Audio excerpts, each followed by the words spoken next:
हम ही दुई टेमुआ हरियरवा आने जाई। तू माई बिटिया खाली बैठी रहीबू। ई नाई बनत बा कि एक ट्रैक्टर पुएरा गिरवाई देई, छुट्टी मिल जाए जैसे हमें। तू माई बिटिया ना मारे है हमार जीव बिवाई दिए है। दुई टाइम हरियरवा लावत लावत हम कुल नहीं सुने चाहिए। तुम्हें लेके आ ही का करे के बैठा किए खातिर जाके जल्दी हरियरवा लेके आओ।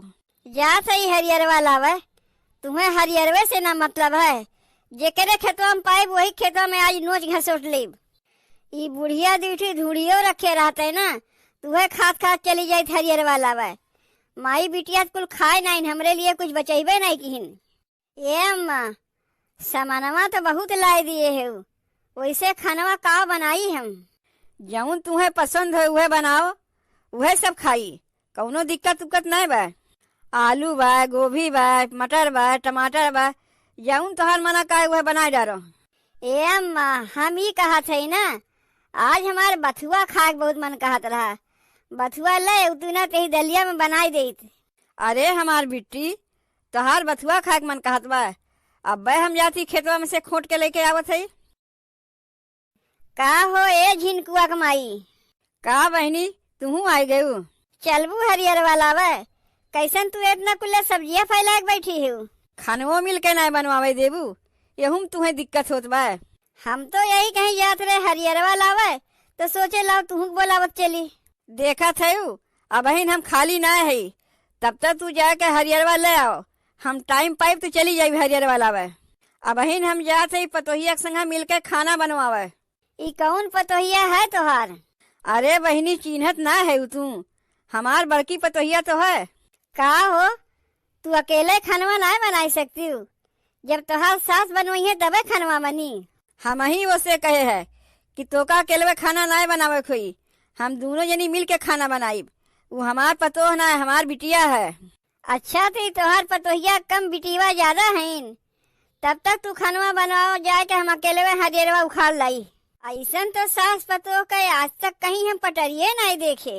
बतियाथिन तो जैसे माई धिया बतियाथिन, बहुत पटरी बा, बहुत पटरी बा। दोनों में ऐसा तो केहू पतो हम गांव भर में देखबे नहीं की है। जितना ई दोनों हिल मिल के रहथिन, गांव भर में ऐसा सास पतो के ना हिल मिल के रहते। हम तो ई दोनों को देख के बहुत परेशान है। एक ठू हमार बूढ़ा है, हरदम बरबराते रहथिन। आई दोनों देखो को इतना पटरी रहत है। हमारे तो कुछ समझिए में ना आवत बा कि सास पतो में इतना मिठास कहाँ से आए गए। आज तो हम पक्का झगड़ा लगवा के दोनों में विवाद करवाए देव। एक ठू हमारे बूढ़ा है, इतना काम धंधा करत रहत भरे में बिगड़ते रहथिन। जब देखो भन भनाते रहथिन, भन बनैया माछी बनी रहथिन। आई सास पतो झिनकुआ माई या बड़की पतोहिया में इतना पता, हे भगवान आज तक तो हम ऐसा पतोह देखबे नहीं की है। जब तक ये दोनों में हम झगड़ा लगाए नहीं देव, तब तक रोज दोनों टाइम आवा जावा करीब उनके घर में। हम ना कौनो बहाना मिली तो कुछ मंगही खातिर चली जाइब, लेकिन झगड़वा तो हम पक्का लगाए के रहब। बहुत गाँव में घूम घूम के मैं पतोहिया के बखान करथिन ना कि हमार पतोहिया बहुत नीक बा, बहुत अच्छी बा। अब हम तुम्हें पतोहिया के मजा दिखाइब। जब तक तू सास पतोह का मलगवाए नहीं देब ना, तब तक हमरे खानवे ना हजम हुई। हरियरवा उखाड़े में तो हमार मने ना लागत बा, हमरे मनम तो झिनकुआ कमाई बैठी बा। पहले चल के तू दोनों में हम अलग करवाई, तबे हमार हरियरवा मना लागी। हरियरवा लेके जाई तबो हमारे बूढ़ा बरबर रही है, और ना लेके जाई तबो बरबर रही है। ऐसे अच्छा पहले ही दोनों में अलग करवाई, ओकरे बाद हरियरवा लेवे आईब। ए दुल्हन हो, ए दुल्हन हम ही कहा थी ना, तोरे इतना कुल्ले सब्जियां बा, हम एक ठू गोभी दे देते काहे कि हमार भैया या है ना, उन्हें हम तनी बनाए खियाई देत। अब हमरे के बजरिया के आए ना है, आ जाइए तोहार गोभिया तुम्हें लौटाए देव। तुम्हें गोभिया लौटावे के ना हुई, यह गोभिया रखा बा लेके चली जाओ। ए दुल्हन तोहरे बूढ़ा ना देखा थे घरम है कि नहीं? नहीं हमरे बूढ़ा गहन बथुआ खोटे, आज हमार बथुआ खाए बहुत मन करत रहा ना, यही लिए गहन बथुआ खोटे। ए दुल्हन तुम्हें मेठू बात बताई, तू बुरा तो नहीं मनबू? नहीं बुरा काहे मानिब, तोहरे भले के लिए एक हम बात बतावत है, बुरा ना मानिब, आगे चल के तोहरे काम आई। नाही बुरा नाय मानिब। बताओ का बतावत है? तोहरे बूढ़ा हमरे संगा गए रहीन बाजारे, तोहरे देवरानिया खाती कपड़ा लेके आईन, उनके बेटुअन खाती कपड़ा लेके आईन, तू खाती लेके आईन है का? नाही हमरे लिए नहीं लेके आईन। हे भगवान, कैसन सास आईन हो तोहार, दिन रात सेवा करो तू, अकुल लायक दे तोहरे देवरानिया के। ऐसन सास तो हम देखबे ना की है, तुम्हें ना कुछ दे ना कुछ ले, तब तू सेवा करत जात है। का करी दीदी, चाहे हमार सास कुछ दे या ना दे, हम पतो है उनके सेवा करब हमार फर्ज बनत है। ये दुल्हन, तू कहे से तो विश्वास करबू ना, तो हार सास ना हमरे संग रोज हरियरवा आने जाथिन, वही कोछवा में समोसा जिलेबी चोरवा के लेके जाथिन। हरियरवा उखाड़ा करिए, समोसा जिलेबी खावा करिए। तू के लायक देते थिन कि नहीं? नहीं, हमें तो नहीं लायक देतीन, तुम्हें नहीं देतीन। अरे छोटकी के देत हुई, हम वही दिन उन्हें जान गए जौने दिन हमरे संगा बजरिया गए रही है। छोटकी के लिए ओकरे बेटुअन के लिए कपड़ा लीन, तब का करे तू उनके सेवा करे जात हूँ। अरे जब उनके सेवा ना करबू, उनके आँखिया खुली ना, तब भले तुम्हें लायक कुछ चीजिया दी है। रुको ना, आवे तो हमरे बूढ़ा का, आज हम उनसे पूछी थे, रोज की नहीं आजो अगर हमसे कहीं तनी हमारा गुड़वा दबाई दे, तब उनके कस के गुड़वा ऐठ गौठी दे। अरे दुल्हन, अगर यह कमुआ तू अगवे किए होती ना, तब आज छोटकी के ना मान के तू ही के मानत होतीन। अच्छा दुल्हन, हम चलत है, अब अहिन तक तो हमार मन सेधु बजरिया के आ गए हुई हैं। अब यही लागे चली तनी झिनकुआ के माइयों से मिल रही, नहीं तो सोचिए हमरे घर आ रही हमरे पतोहिया कुछ सिखाइश पढ़ाइश तो ना। चली अब तनी झिनकुआ के माई से लगाई, जब तक इस सास पतों में खटर पटर ना हो जाई, तब तक हमरे रात के नींद ना आई। इस सास पतों तो हम लड़वाए के छोड़ब, तबे जाके हमरे आज खाना हजम हुई। रेलिया बैरन पिया को लिए जाए रे, रेलिया बैरन। का हो झिनकुआ के माई? का बहिनी? हम आए रहे ना खेतवा में बथुआ खोटे, आज हमरे बूढ़ा के सकपहिता खा बहुत मन करत बा, तो देखा थे तू बथुआ खोटे थे। वहाँ तोहरे बूढ़ा के बथुआ खाए मन कहत बा, और यहाँ हमरे पतोहिया के बथुआ मन कहत बा खाए के। लागत बा तोहार पतोहिया बथुआ खाए के बहुत शौकीन है। हमार बथुआ नजराई वजराई ना, नहीं तो हमार पतोहिया खाई तो ओकर पेटवा पिराए लागी।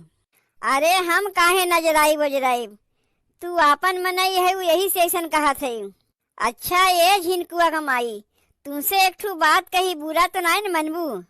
नहीं बहनी, हम काहे बुरा मानिब, तू तो हमार अपन मनई है, कहियो तोहरे बतिया हम बुरा माने है कि आज मनबे करब। आज हम गौवा में एक ठू मनई के मुँह से ऐसन बात सुने है कि बतिया हमें लग गए। कौन ऐसन बात सुनी बहनी की तुम्हें लग गए, तनी हमहू को बताओ। अच्छा ये बताओ झिनकुआ के माई, हमारा तो विश्वास नहीं होत रहा, लेकिन आज पूछ ही ले थे। हाँ पूछो बहनी, तू तो अपन मनई है, हम तो चाहबे करी थे कि हमरे लगा केहू अपन आए के दुख सुख बतियावे। अच्छा ये बताओ झिनकुआ के माई, तू अपने पतोहिया के सहिए में पेट भर खनवा नहीं दे तू, कि तोहर पतोहिया झूठे जाके गौवा में सब जगह कहा था कि हमारा सास हमें खनवे नहीं देतीन, और गौवा में जाए के तोहर इतनी बुराई बतियात है कि का बताई।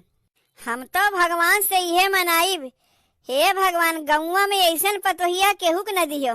मुँह पे तोहर इतनी मीठ मीठ बोलत है, अवारे जाएगा तोहर शिकायत बतियावत है। अरे बहनी ये कैसन बात कही तू आज, हमें तो लग गए।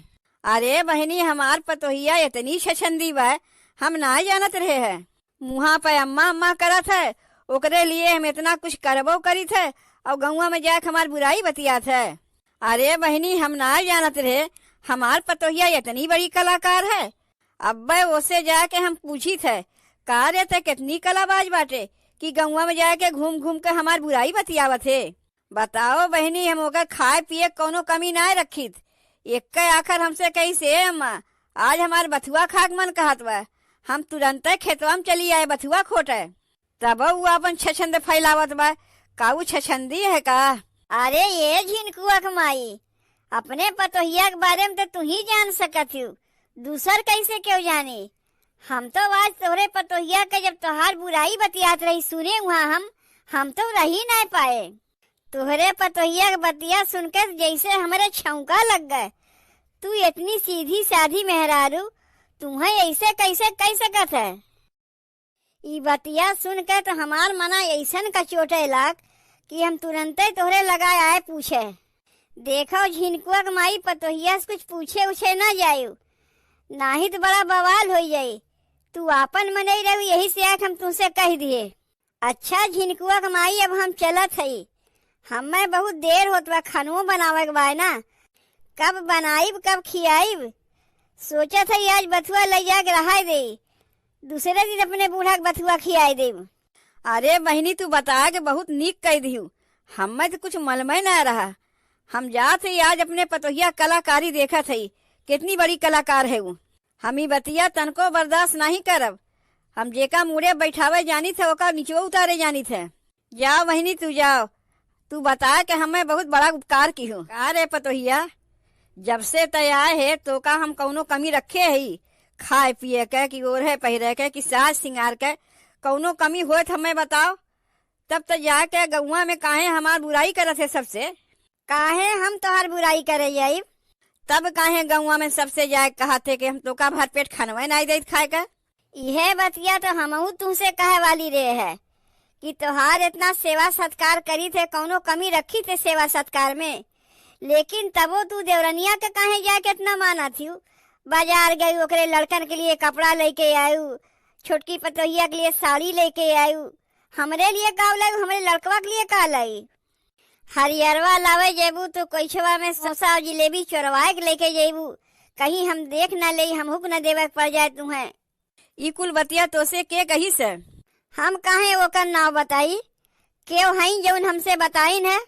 लेकिन तुमसे ही सब के कही से कि हम भर पेट खाना ना पाई, जाएगा तोहार गौवा में बुराई बतियाई थे।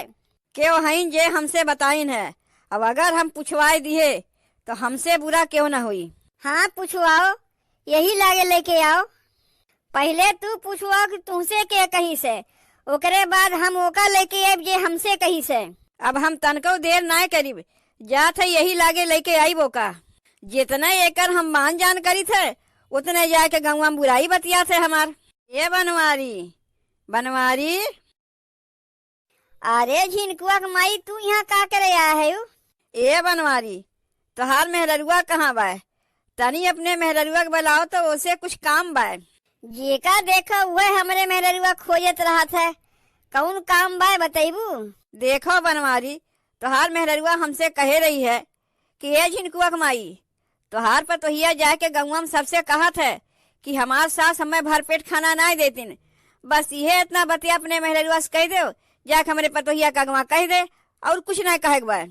देखो झिनकुआ के माई, हमार मेहररुआ ऐसा ना है कि यहाँ के बात वहाँ लगावे, वहाँ के बात वहाँ लगावे। वो बहुत रईस खानदान के लड़की है। देखो बनवारी, हम ही ना कहा था कि तोहार मेहररुआ रईस खानदान के लड़की ना है। जौन बतिया हमसे कही से वह हमारे पतोहिया का गवा जाके कह दे, कुल झगड़वा मिट जाई। अरे मोरी माई रे माई, का बुढ़िया अपने पतोहिया जाए कुल बतिया बताए दी इसका जौन हम कहे रहे। यही से हमरे घरा पूछ पूछवा करे खाती आए बा। और मेहररुआ अपने घरा कम्मा छोड़ के जाई तोहरे घरा हजरावे फुरावे। उन्हें तो जाई पड़ी, नहीं तो हमार घर बर्बाद हो जाई। देखो वह लुकाए लुकाए सुनत बा पिछवा से। ये बहनी तनी हरिया ना हो तो। अरे राम हो, देख ले गई बुढ़िया। का हो झिनकुआ के माई, तू हमरे घरा का करे आए हो? देखो बहनी, जौन बतिया तू हमसे हमारे पतोहिया के बारे में कही है, बस वह उतना बतिया जाके हमारे पतोहिया के समनवा कह दो। काव कहा थे झिनकुआ के माई, हम खाना बनावत है, हम खानवा छोड़ के कैसे जाई तोहरे घरा? तुम्हें तो चलक पड़बे करी, और यही लागे चलक पड़ी। कैसन जबरदस्ती करत है बूढ़ा? जब इतना कहा थे तय चली काहे नहीं जाते? जब तय केहू कुछ कहबे नहीं किए तो का डर कौन चीज के बा? हथवा छोड़ो, चलत है हम। लागत बा गौवा भर में सबसे ज्यादा हमरे ही मेहररुआ खराब बा, यही से सबके वो रहनवा लेके आवत हिन। आज तो दूध के दूध और पानी के पानी हो ही जाई, काहे कि हमार मेहररुआ चुगलबाज है ये न है। ए बहनी तनी बताए दो तो, तू सुने रही ना कि हमार पतोहिया गौवा में जाके सबसे हमार बुराई करत रही है। सबसे कहत रही कि ओका हम भरपेट खाना नहीं देत। तनी बताए दो हमरे पतोहिया के। अरे नहीं झिनकुआ के माई, हम तुमसे ही बतिया कब कहे है। अरे अरे तू, अरे यही तो हमहुस कह रहे कि तोहार सास कोइछवा में समोसा जिलेबी चोरवा के लेके जाथिन खाथिन और कपड़वा खरीदे तू नहीं संगा गे रही हो, हमसे कहत रहीन है। ए दुल्हन कैसन झूठ बोलत है हो, हम तुझसे ये सब बतिया कब कहे है। अच्छा तू ही हमारे सास पतोह में झगड़ा लगावत है। हमार बतिया जाए के झूठे हमारे पतोहिया साथ है और पतोहिया के झूठ बतिया के हमसे कहत है। अरे बुढ़िया, ये सब बतिया तुझसे के कही से, कौनो सपना अपना देखी है का। ऐसे तू नहीं मनबू, हम जात है तोहरे बूढ़ा के लगे सब बतिया कही हम। अरे रुक रे खरुस बुढ़िया, काहे हमें फसावत है। आजकल तो भलाई के जमाने में ना बा, जाई देखी कहीं हमारे बूढ़ा से कुल बतिया बुढ़िया बताए न दे, नहीं तो दुई बुढ़िया मिलके ना हमार झोटवा बनाए के मैं मारे लगी हैं। बेकार है हम इस सास पतोह में झगड़ा लगावेगे, ये तो उल्टे हमरे ही घर में झगड़ा लागत बा। दूसरे घर में झगड़ा लगावे से यह नतीजा होता है।